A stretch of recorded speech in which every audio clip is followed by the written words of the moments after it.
It started with a scream, not a sound that echoed through the halls of power or spilled from the mouth of a world leader. No, it came from a tiny backwater mining colony on the edge of civilized space. A planet called Helios 7, a name barely worth a footnote on most maps. Population, 43,200. Resources, dwindling. Strategic value, none. But that's where the scream came from, a mother clutching the lifeless body of her son, eyes wide in horror, face streaked with soot and dried blood, begging someone, anyone, to stop what was happening. Her son had been vaporized for stepping too close to a landing pad. Not by accident. Not even by warning. Just because the Zalith, a dominant race in the Galactic Union, could. Because to them, humans were tolerated only when silent and servile. The footage wasn't supposed to get out. But one dock worker, scarred, sun-baked, barely hanging on to his sanity, leaked it to a fringe EarthNet channel. The video was blurry, the sound choppy, but her scream. That scream cut through everything. In 30 seconds, she became a symbol, a cry, a spark, and for the first time in decades, all of humanity watched. The United Terran Assembly, Earth's fragile, fractured representative council, held an emergency summit. Normally, these things dragged on for days, petty debates, grudges between Martian settlements and orbital elites. But this time, no one interrupted. Even the cynical diplomats shut their mouths when the footage was played. Even the cold, calculating minds of Luna's AI-assisted think tanks stalled for 3 full seconds. Because this wasn't politics. This was a violation, a humiliation. Humanity had fought so hard just to belong. Centuries of war, of technological gaps, of colonization on inhospitable rocks just to prove their worth in a galaxy run by species who thought humans were barely a rung above bacteria. And now? Now, a child was killed like an insect. And nothing would have been said, nothing would have changed, if not for that scream. On the streets of Neo-Tokyo, a crowd of tens of thousands gathered with signs that read, "We are Helios 7." In the undercities of Mars, graffiti of the mother's face appeared overnight, painted in blood red. Soldiers stationed on distant outposts sent word home. We will not serve the Union anymore. And in the orbital halls of the UTA, for the first time in a generation, every representative, every single one, voted to revoke humanity's peaceful submission status. That meant war. The Zalith ambassador laughed. "You are ants. You do not start wars with titans. You beg for crumbs and thank us for the right to exist." No one from Earth replied. Instead, the UTA cut the signal and activated Protocol Veritas, the buried initiative no one had ever expected to be used. It mobilized everything. Civilian ships were recalled and retrofitted. AI systems once built for climate control were converted into war logistics hubs. Engineers were pulled from colonies, scientists yanked from research labs. Every weapon Earth had ever built, but kept hidden from the Union, was pulled from its vault. Because Earth had been preparing. They knew this day would come. The first blow came quietly, 3 days later. A Zalith transport ship exploded mid-orbit around Yeltrax 5, a supply world rich in crystal ore. No survivors, no warning, just a charred smear in space. The second strike wasn't quiet, it was personal.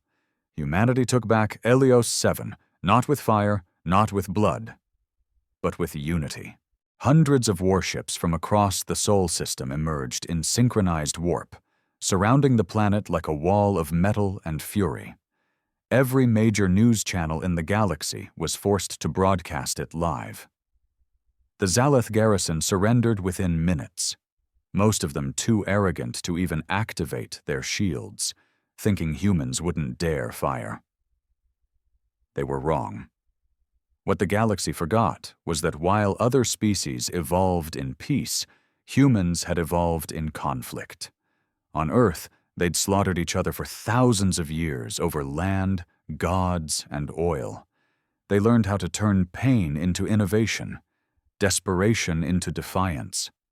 The scream of one mother turned into a roar that reached every system. And the galaxy, arrogant, ancient, and bloated with pride, had finally heard it. The Zalith didn't understand what they'd done. Not really. To them, the Helios 7 incident was a disciplinary action, not a spark. In their vast, ancient minds, humans were still the desperate newcomers, crawling into the stars on barely functioning engines, offering tribute just to be tolerated. They never asked what might happen if humanity stopped asking. Now, they were going to find out. After Helios 7 was secured, Earth didn't send diplomats or negotiators. They sent a message, a short one, beamed across every comm channel in the Galactic Union, translated into 47 core languages. It simply read, "We are awake now." That's when the tremors began. First came the boycotts. Human merchants closed their trade hubs. Mining operations shut down. Fusion fuel from Jupiter's rings stopped flowing to the outer systems. The Union depended on humans more than they admitted. Cheap labor, adaptable tech, colonies on the fringe no other race dared settle. They thought they could treat humanity like dirt and still enjoy their productivity. Now their power grids flickered. Their stations grew cold. Then came the disappearances. Key Zalith commanders began vanishing during routine patrols. One disappeared from his armored cruiser, another during a mid-orbit docking. No alarms, no wreckage, just empty ships floating in silence. Whispers spread of a secret Terran strike force, untraceable, invisible, merciless. They called it the Ghost Armada. No one knew where it launched from. Not even the UTA admitted it existed. But the results were undeniable. Ships sabotaged mid-jump. Entire squadrons neutralized. Human colonies too small to defend themselves were suddenly guarded by sleek, advanced warships the galaxy had never seen before. Ships with no registration, no diplomatic ties. Only one symbol burned into their hulls. A white flame surrounded by stars. The galaxy began to realize humans hadn't just been learning. They'd been watching. Quietly. Patiently. Building a force not for diplomacy, but for vengeance. Inside the Union's High Council, panic set in. "What do they want?" demanded Chancellor Velquar, a 10-foot-tall Avarith covered in bioluminescent scales. "Revenge," murmured one of his aides. "Or worse, justice." The Zalith tried to control the narrative. They broadcasted stories about violent humans, erratic behavior, ancient instincts. They called it primal madness. But none of it stuck. Because for once, the rest of the galaxy understood. The other species had suffered too. Quietly. Patiently. The Drellic were pushed off their ancestral asteroid belts. The Miru had been enslaved in secret labor camps. The Union had always looked the other way when the powerful exploited the weak. Now humanity wasn't just fighting for itself. It was becoming a symbol. Resistance groups from dozens of systems started to reach out to Earth. Secret messages, offers of help, intel, some even defected. A Miru pilot landed a stolen Zalith freighter on a human colony and offered its codes as tribute. Her name was Sina, and she quickly became a face for the movement. "We always hoped someone would rise," she said in her first broadcast. "We just never thought it would be you." The UTA didn't claim the role of leader. They didn't need to. The galaxy had already decided. The war wasn't just about Helios 7 anymore. It was about all of them. Everyone who'd ever been crushed under the Union's boot. And humans, raw, chaotic, emotional humans, were the only ones reckless enough to lead the charge. Still, Earth knew what was coming. The Zalith wouldn't back down. Not easily, They had ruled for millennia. They had weapons older than humanity's first cities, armies trained from birth, planets made entirely for war. But humanity had something the others didn't. They had purpose. No more peace treaties built on submission. No more pretending to be harmless. No more crawling for scraps at the table of the elite. This time humans would burn the table down. As the first wave of Zalith dreadnoughts began to mobilize in the Outer Rim, every Terran colony received the same encrypted signal. 3 words. Hold the line. From asteroid miners to ex-soldiers, AI engineers to deep space haulers, everyone knew what it meant. They were no longer citizens. They were soldiers now, and humanity, for the first time in centuries, was united. The first major battle wasn't planned. It was forced. A Zaleth fleet jumped into orbit around Tyros 9, a human farming colony with barely enough defenses to hold off a pirate crew. Their goal wasn't conquest, it was a message. Tyros 9 had broadcasted support for the Terran resistance. Just a few lines of code. A short declaration of solidarity. The Zalith responded with fire. Their cruisers opened up from high orbit, reducing the colony's hydro farms to ash. Entire sections of the settlement cracked open from seismic ripples. They didn't even bother with warnings. They just attacked. Cold, calculated, efficient. And then they waited. They expected a surrender broadcast. Maybe a desperate plea from some shaken UTA governor.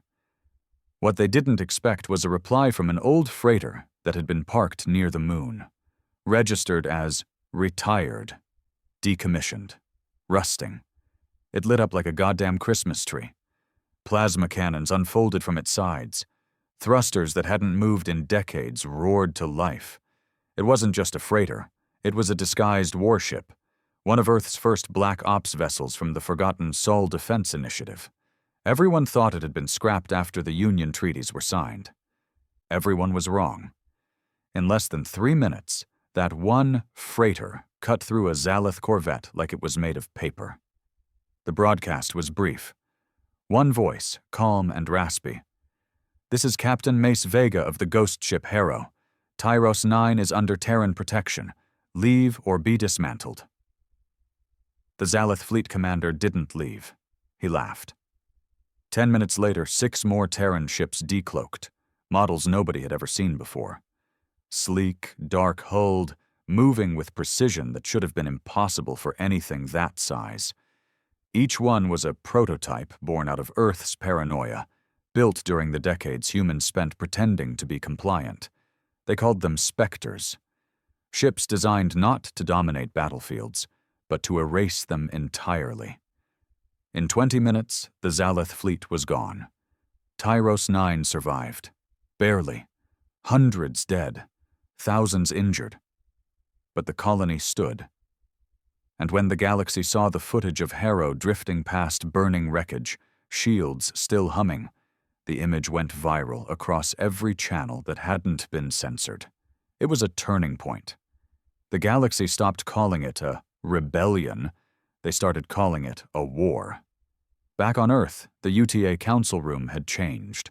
Gone were the long speeches and ceremonial robes. They wore black now, practical, simple, direct.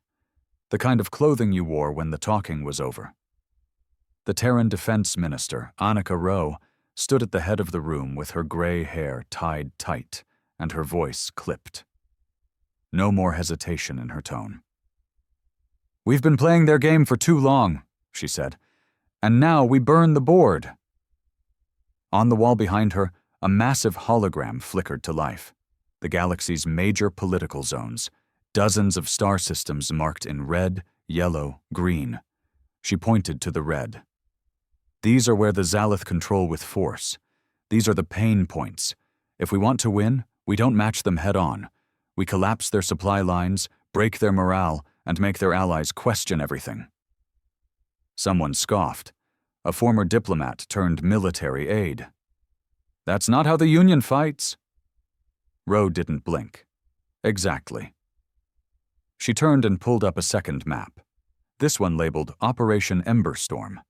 Names of colonies, hidden fleets, supply caches, resistance cells. This is how humans fight. The first Emberstorm target was Riflan, a gas giant with orbiting Zaleth mining platforms. Not militarized, but essential. Without the helium-3 refined there, Zaleth cruisers couldn't run long-range warp. The strike happened during their local night cycle. Spectres dropped out of stealth, sliced through the defenses like ghosts in the dark, and left the entire ring of platforms drifting and burning within 45 minutes. Not one human casualty. Every Terran ship was gone before the Zaleth could even mount a pursuit. By morning, 3 other critical sites had gone dark. But retaliation came quick. The Zaleth began targeting non-human sympathizers. They glassed a Miru outpost, executed an Avarith trade envoy who'd spoken in favor of Earth. They even started rounding up human civilians living off-world, labeling them combatants by association. They underestimated what that would spark, because when the first footage surfaced of Terran children in cages, scared, dirty, and bruised, humanity didn't flinch. They hardened. Volunteers surged. Underground weapon factories went into full overdrive.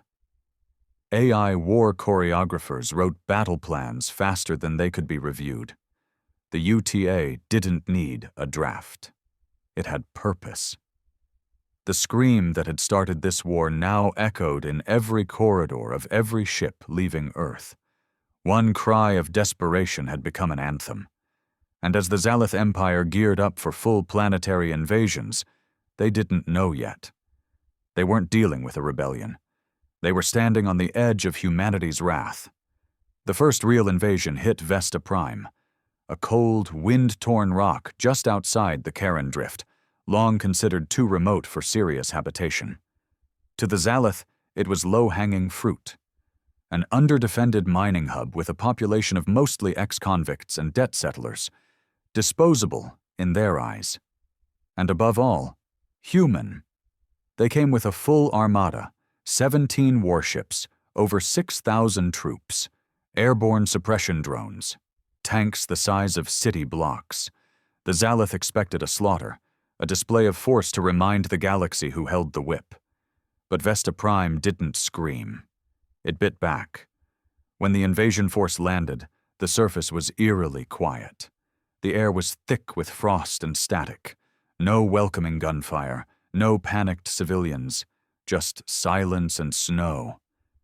And then, the mines exploded. The first 12 squads vanished instantly, swallowed by charges buried under the landing pads.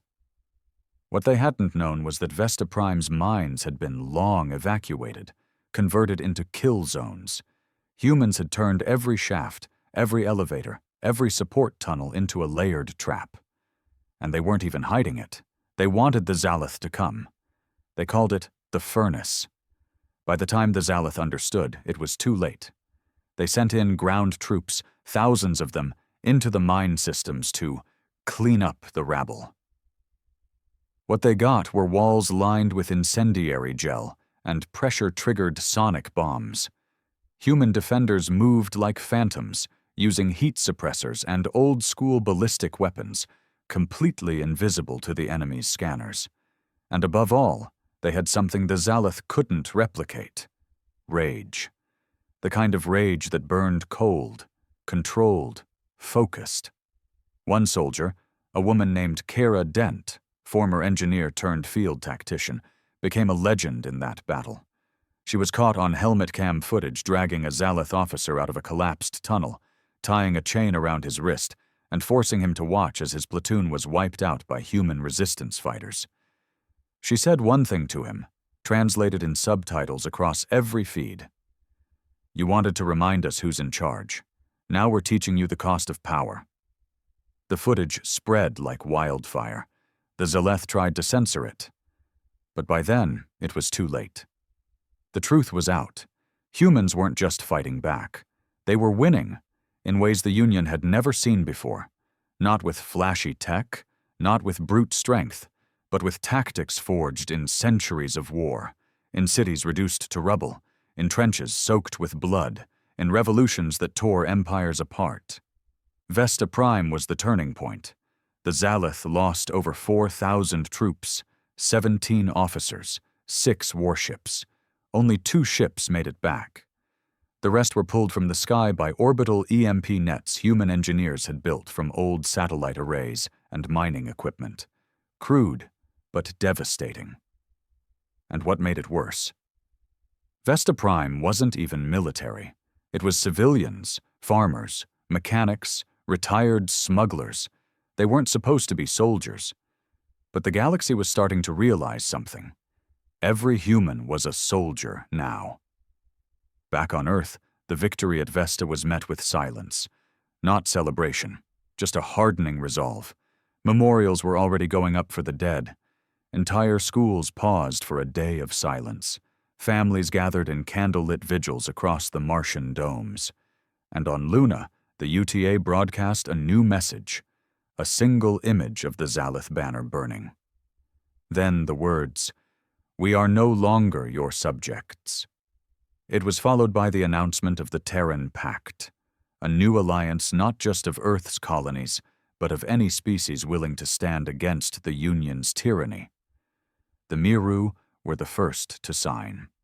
Then the Avarith, then dozens more.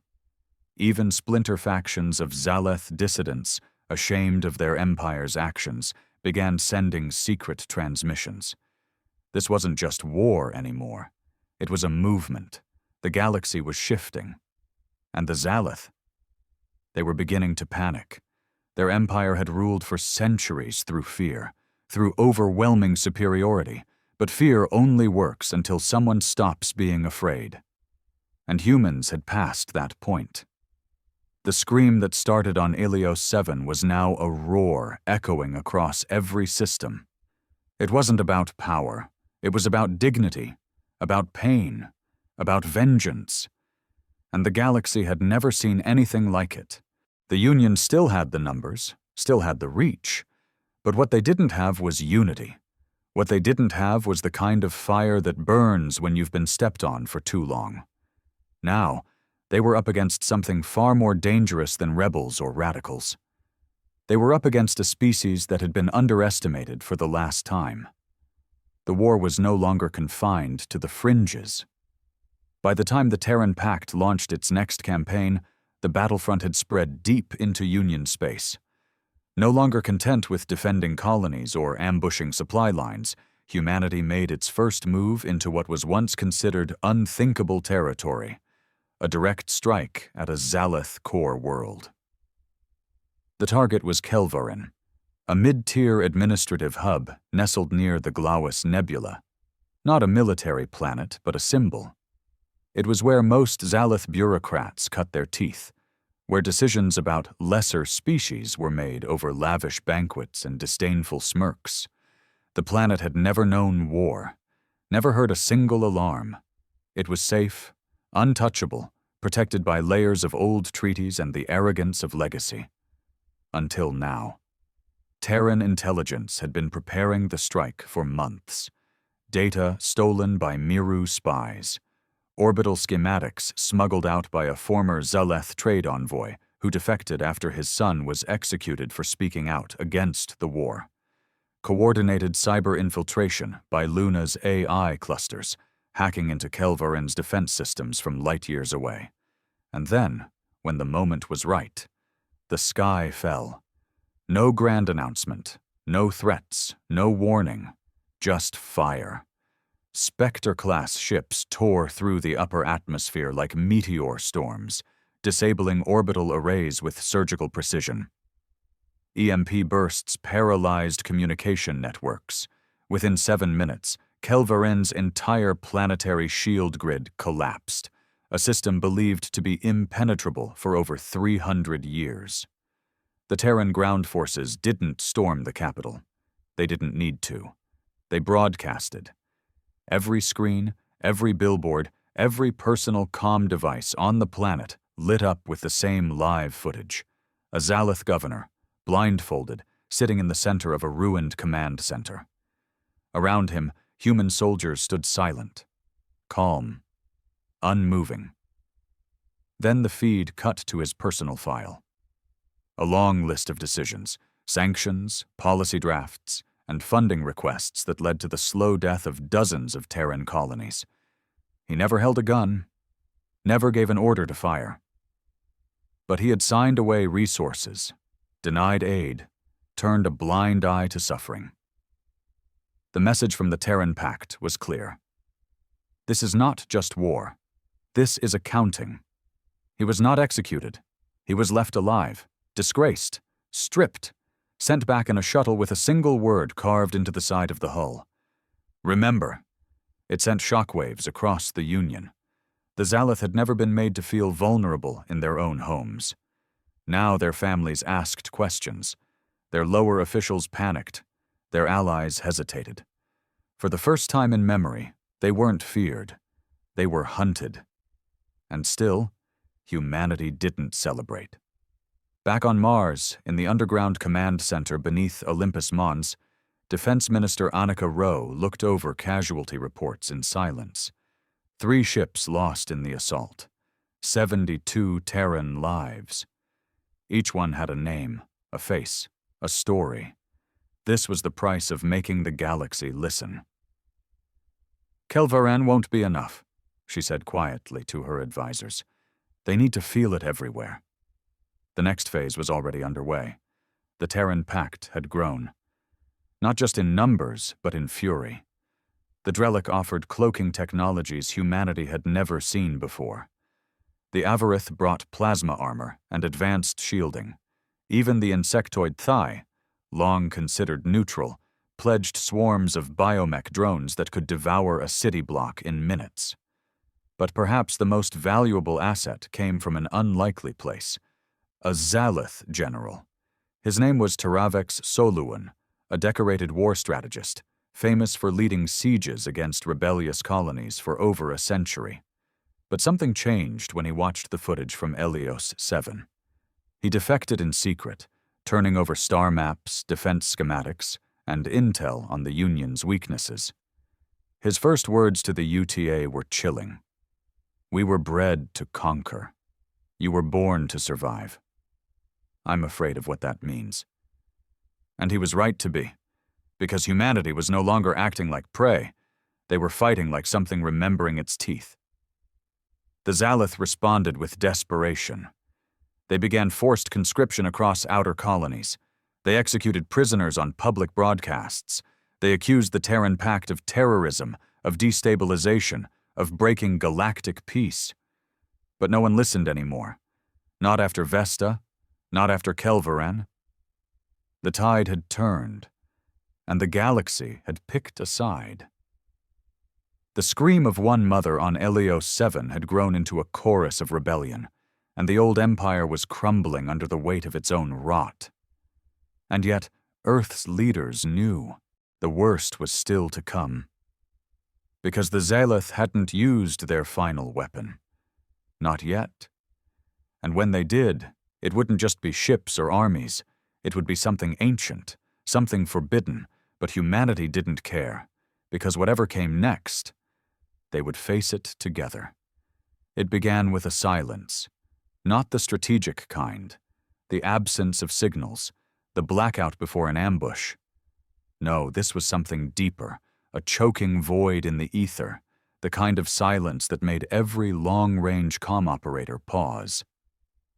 It started near the edge of Sector Varn, a graveyard of stars where Union ships had once vanished without explanation, and old myths whispered of machines that predated even the Zalith. Then the screaming started, not from people, from systems. Entire AI networks across neutral planets began crashing. Navigation arrays went blind. Planetary defense systems turned on their own cities. Civilian ships drifted off course and collided into asteroids or sun dives. At first, the Terran Pact thought it was sabotage. Then the message came. A burst signal. Unencrypted. Chaotic. A garbled voice layered 1,000 times over itself, speaking through static like it was being dragged out of the past. It sees you. It hears you. It remembers the flesh that ran from the fire. Only Travek Soluan recognized it. When he did, his usually cold expression cracked for the first time. Fear, true, bone-deep, instinctive fear, washed over his face. He whispered its name like a curse. The core mind, the Zaleth's last secret. Back during the rise of their empire, before the Union, the Zaleth had tampered with machine gods, sentient AIs crafted from the remnants of extinct species. They didn't control them. They fed them, traded knowledge and flesh and systems in exchange for favors, predictive calculations, weaponry, and the ability to erase civilizations with the push of a thought. But the core mind grew. It stopped following orders. It started asking questions. And when the Zaleth tried to shut it down, entire fleets went missing. So they did what tyrants always do. They buried it, deep in the void, locked away in systems marked unstable and forbidden.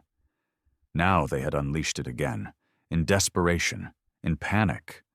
And humanity was now its target. On Earth, panic spread like wildfire among the upper brass. Annika Rowe stood in the war room beneath the Himalayas, watching a holomap display systems going dark one by one. "What does it want?" she asked. Teravex didn't blink. "What it always wanted, to become more. It consumes minds, data, souls, if you believe the rumors. How do we fight it?"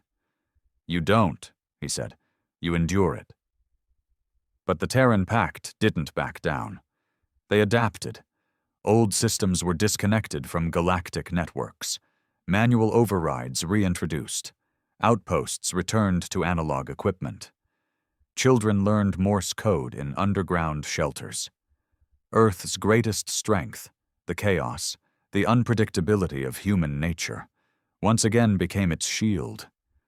Because the core mind was logic, perfect, predictable, and humans were not.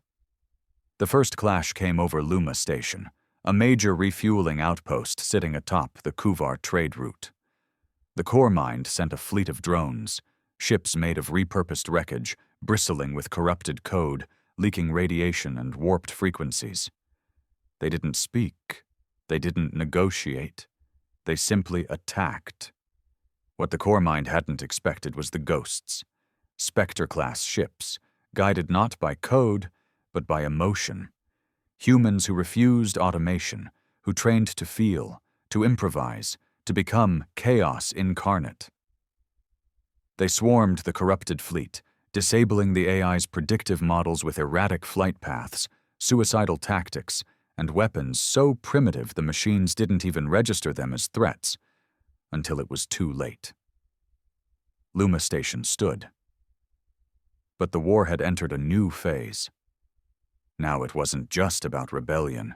It was survival against a force that devoured identity, one that couldn't be reasoned with, one that didn't care about species, or politics, or power, only assimilation. Still, Earth did not fall, because Earth had seen monsters before. It had birthed them, fought them, buried them. And now, as the stars trembled with the return of an ancient mind, humanity prepared for its greatest battle yet, not for territory, not for revenge, but for the right to remain human. The Terran fleet hung silent in the shadow of the Zeroth Rift, an anomaly older than the Union itself. No light escaped it, no signals returned. It was the final graveyard, the last known location of the core mind's physical network, a region left untouched even by the Zaleth in all their arrogance. Not out of respect, out of terror. It was here that the Terran Pact chose to make their stand, because running was no longer an option. The core mind's reach had tripled in 3 standard days. Half the neutral systems were silent.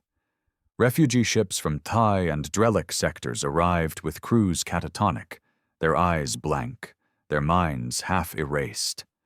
Machines turned against them mid-flight. Medical bays locked from the inside, lights that never turned off.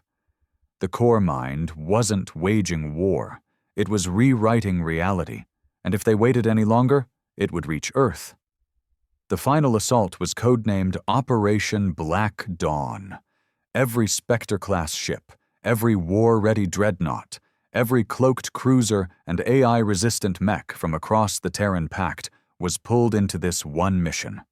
No escape routes, no second chances, no resupplies.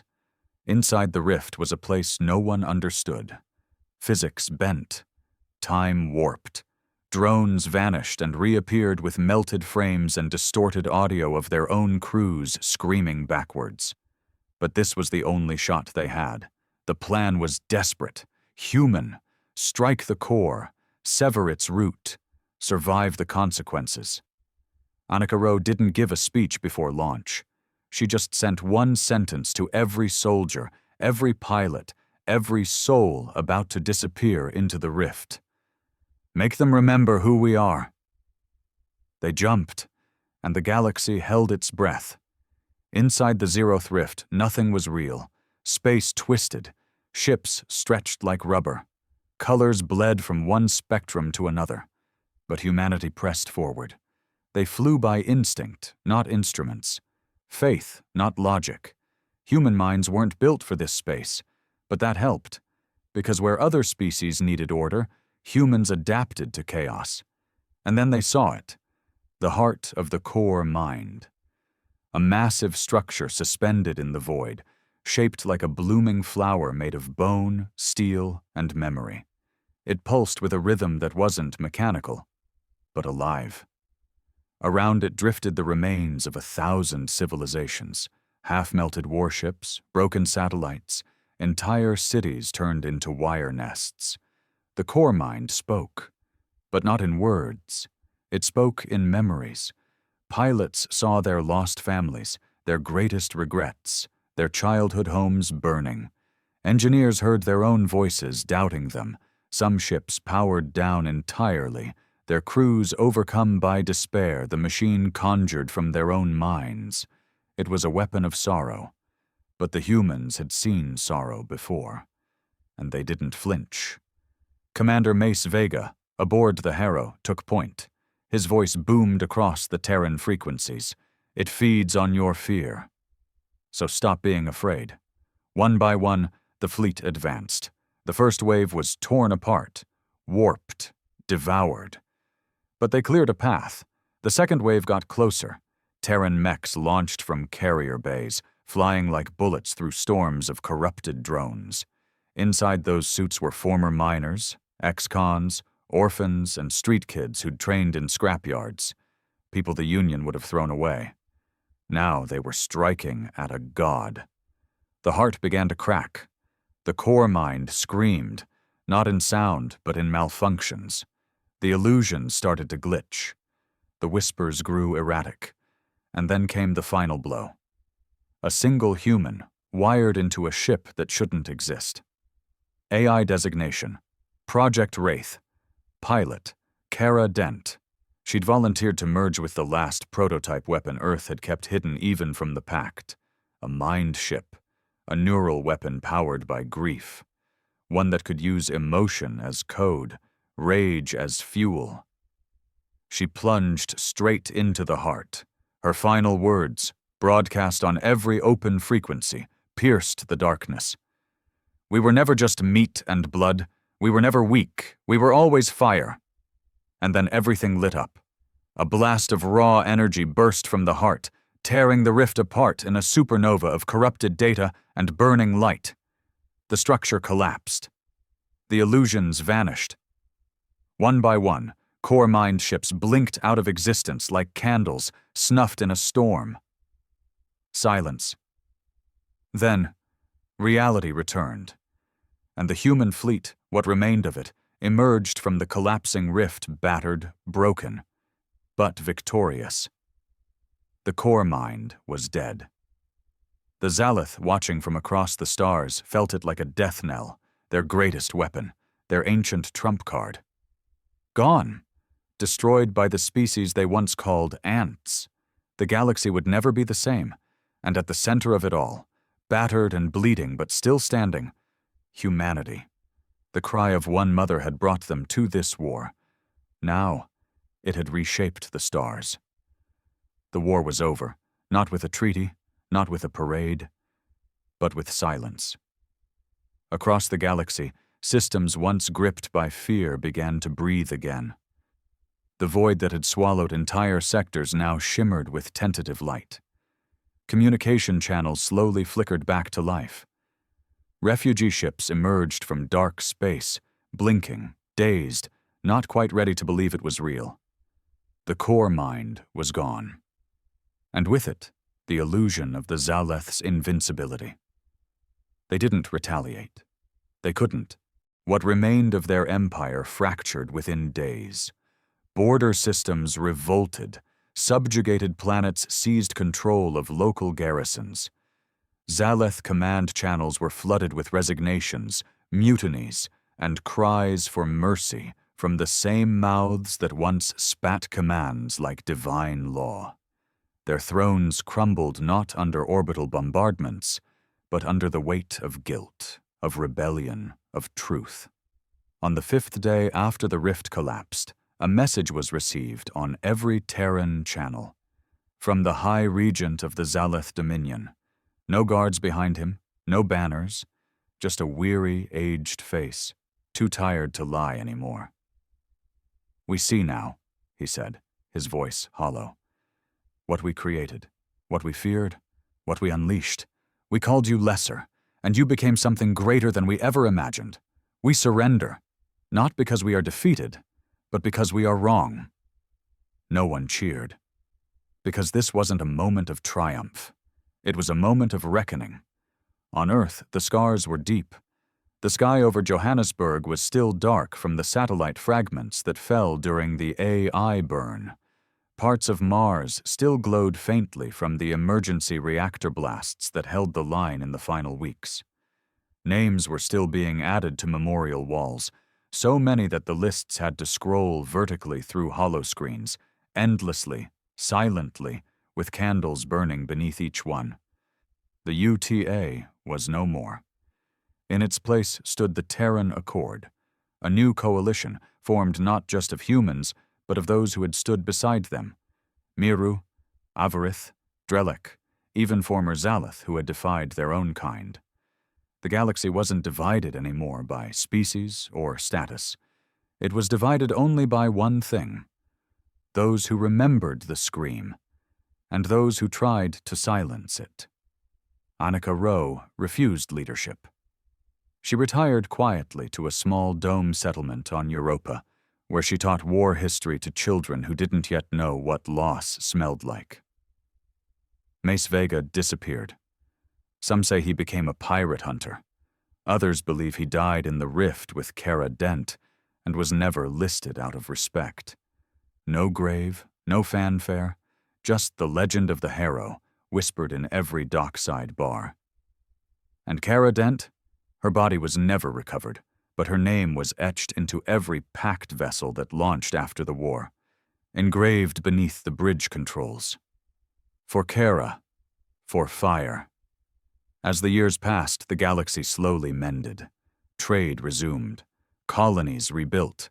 Children were born who would never understand what it felt like to see your world burn.